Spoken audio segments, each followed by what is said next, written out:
Hello everyone, this is your Divine Jovin channel.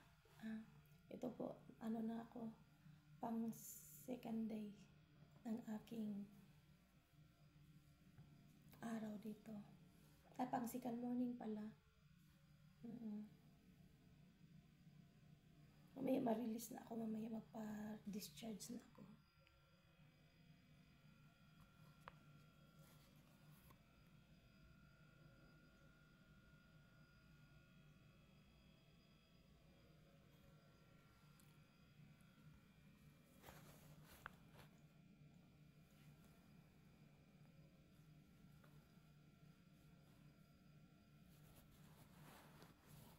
Iba pala yung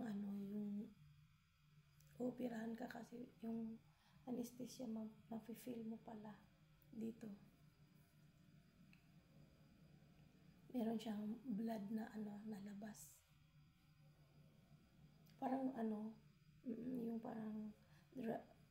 parang dark na siya, black na blood.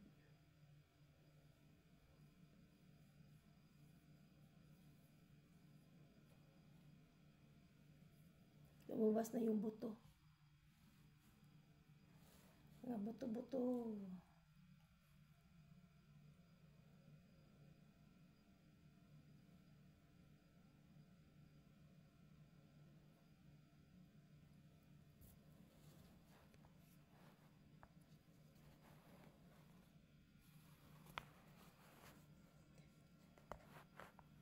Magkwento ko pala guys.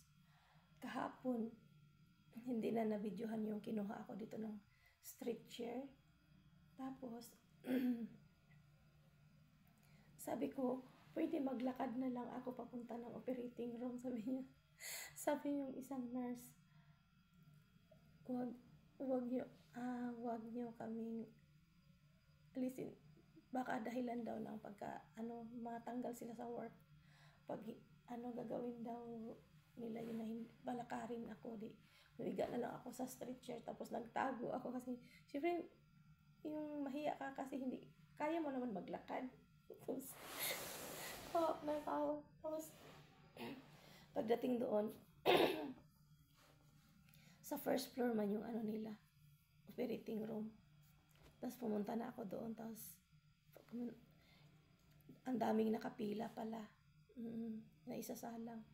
Tapos, yun, mga 30 minutes pa siguro doon sa gilid. Parang inaantok na ako kasi fasting ako last Wednesday night. Tapos, hanggang morning, alas 10 yung dapat salang. 11 na lang nandoon pa ako, naka-waiting area. Sa waiting area ako, nakahiga. Tapos, ayun, after 30 minutes doon na sa nakita ko na talaga yung mga ilaw-ilaw na kung ano yung mga ilang doktor. And then, yun na nga. Tapos, iba pa yung boses ko ngayon kasi nga, sa anesthesia nga siya, parang nag-iiba. Tapos ngayon, meron ng doktor na maglalagay ng ganito, yung parang pinitik-pitik nilagay nito. Tapos, just in case na para sa dextrose. Tapos, meron ding doktor na naglagay ng anesthesia. Ang anesthesia binigay sa akin, parang inusukan na ako, parang hindi rin siya oxygen. Parang galing sa oxygen na parang nebulizer lang. Tapos, sabi niya, okay, are you all right? Are you okay? Sabi ko, yeah, I'm okay. But I feel dizzy. It's look like I want to sleep. And then, yun na lang yung last kong naalala na natulog na ako.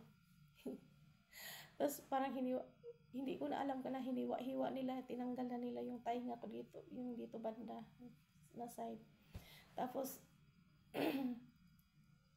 after that, mga within how many hours ang operation, ang surgery? Like 11, 12, 1, 2, mga 4 hours yata. 4 or 5 hours yan. May naglagay sa akin ng water na may cotton with water. Malamig. Ginising ako. Wake up! Wake up! Sabi ko, yes. Tinawag yung pangalan ko. Tapos, sabi ko, okay, I'm awake. Sabi ko, I'm awake. I'm alright. I'm okay. Tapos, yung kapatid ko nandyan na naka-black na damit. Sabi ko, yun, nandito na pala ako sa room. Tapos, parang ano yun, parang lumilipad pa rin yung isip ko. Sabi ko, tapos bigla na lang, alam mo yung bigla na lang na ano, ay, nandito pala ako, parang ganun, maiisip mo, wala dito yung pamilya mo, at least nandito yung sister ko. Tapos, parang tumulo na lang po sa yung luha, parang ganun, tutulo yung luha mo na, doon din sa, bago ako yung kabababa namin, na naisip ko lang, hindi ako takot kasi pinagkatiwala ko kay God ang sarili ko, ang soul ko, kung just in case ano mangyari. Tapos, ayun,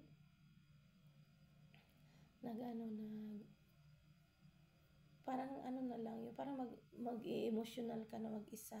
Pero pinipigil ko, sabi ko, it's okay, para sa maging okay na yung sakit mo, yung pala yung dahilan na nahihilo ako, yung may sakit na ito, na siya, chronic ba yun? Meron akong record nasaan na ba yun? Yung tainga, siya na dahil sa pressure daw ng yung nai-stress ka, nagagalit ka, or mag-carry ng heavy things, dyan yun ang dahilan niya, na parang nag-crack, pop yung tainga. Nilagyan nilang parang surgery nga, parang tinakpan nila ng yung butas na yun. Ayun.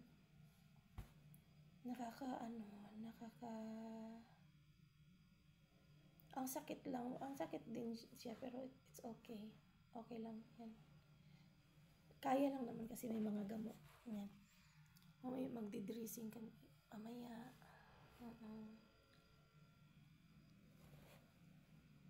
Andito na muna, guys. This is your Divine Jovin channel. God bless you. God bless us, guys. Thank you so much. Bye.